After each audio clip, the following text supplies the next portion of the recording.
Okay, so we've got all this talk of kingdom coming, more of God, more of God's reign and rule.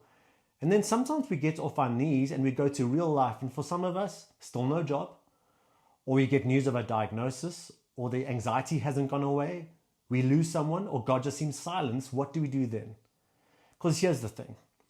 We still live in between the time of Jesus' victory over sin and death at the cross and his resurrection, and the time of his return. You see, it's living in this in-between zone that can be really hard, because the time will come where there will be no more tears and death and pain and sorrow. But while still living in this in-between zone, we still experience loss and pain and grief and trial. And by the way, this doesn't necessarily mean that you're a bad Christian or that you've done something wrong. Just look at the life of the early Christians in the book of Acts, or the life of Paul, or even Jesus himself, where we see victory and challenge, miracles and suffering. And so one of the more difficult things to learn as followers of the King is, how do I see what God's kingdom is doing in me, not only in times of breakthrough and victory and power, but also in those difficult times of weakness and trial and suffering. Now, as we look at the scriptures, there are many directions we could go, but because this is a week of prayer and fasting, let's see how faithful followers of the King prayed in these kinds of moments.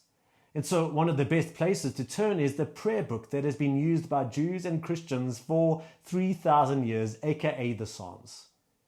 Eugene Peterson says that by some estimates, 2/3 of the Psalms are a lament, where a lament is an expression of pain or loss, or what we might call negative emotions to God, expressing anger, fear, bewilderment, doubt. One of the things the Psalms help us do is to learn to see that it is okay. In fact, it is good to learn to come to God with all my emotions, even those emotions that we feel we cannot bring to God. That maybe God is the best place for me to go, where it is healthy for me to learn to trust God with all that is within me and to discover how God can meet me at this place of being real and vulnerable with Him.